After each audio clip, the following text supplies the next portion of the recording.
दीवार पर टंगी सास। पंजाबी में कहावत है, सास चंगी होवे या ते दीवार ते टंगी होवे।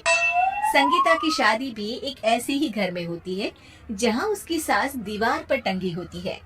ससुर और पति शादी के पहले दिन उसे सास के फोटो के सामने ले जाते हैं, जहां ससुर जी कहते हैं, बेटा बेटा संगीता, ये तुम्हारी सास थी, बहुत नेक और भली, लेकिन थोड़ी गुस्सैल थी।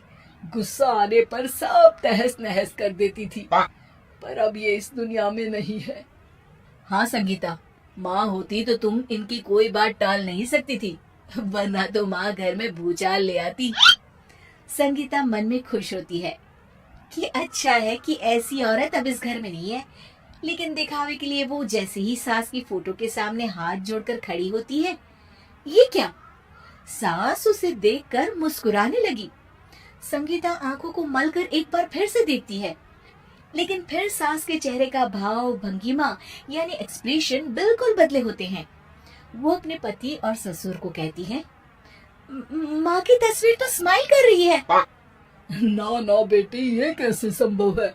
जरूर तुम्हें कोई गलती हुई होगी, ऐसा कैसे हो सकता है? लगता है तुम शादी की सारी फॉर्मेलिटी करते करते थक गई हो, तुम्हें आराम की जरूरत है संगीता। खैर, सारे संगीता की बात को इग्नोर कर कमरे में चले जाते हैं। वैसे सास की फोटो पर एक्सप्रेशन एक के बाद एक बदलते ही रहते हैं। सुबह होती है, पति और ससुर को काम पर भेजकर संगीता कमरे की सफाई करने में लग जाती है कि तभी उसे आवाज आती है, टेबल ठीक से साफ करो। ऐसे भी कोई टेबल साफ करता है? इससे अच्छा तो ये गंदा ही था। किसी औरत की आवाज सुन संगीता दंग रह जाती है और सोचने लगती है कि आवाज कहाँ से आई। आवाज को नजरअंदाज कर वो फिर से अपना काम करना शुरू करती है, लेकिन इस बार तो आवाज बिल्कुल उसके कान के पास से आती है। मेरा घर है ये। जब तक मैं थी चमका कर रखती थी, हर एक चीज शीशे की तरह थी। तुम्हें तो ना सफाई आती है ना कुछ पता है। क्यों तुम्हें मेरे घर की जिम्मेदारी दे दी गई है? पता नहीं तुमने मेरे बेटे को क्या दिखाई दिया। मैं होती तो एक से बढ़कर एक लड़कियों की लाइन लगा देती। अब संगीता को समझने में देर नहीं लगी कि ये आवाज किसी और की नहीं बल्कि उसकी सास की है, जो दीवार पर टंगी है। वो उसके पास जाती है और कहती है, नमस्ते सासू माँ, मुझे तो कल ही लग रहा था कि दीवार में कुछ काला है। वो दीवार नहीं, दाल होती है पगली। सही पकड़े हैं सासू माँ। तो क्या हो गया आपको जो आप यहाँ भी चैन से नहीं बैठी हैं? सुना मैंने आपका व्यवहार काफी गुस्से वाला था। चुप रहे तू, ज्यादा बकर बकर ना कर। घर का काम करना तो आता नहीं, आई है मुझसे बहस करने। हाँ देखिए सासू माँ, मैं आपसे साफ साफ कह देती हूँ, मुझसे पंगा लेने की कोशिश मत करिएगा। तभी पीछे से संगीता का पति आता है। अरे संगीता, किससे बात कर रही हो? कौन है वहाँ? संगीता की सास की फोटो फिर से पहले जैसी हो जाती है।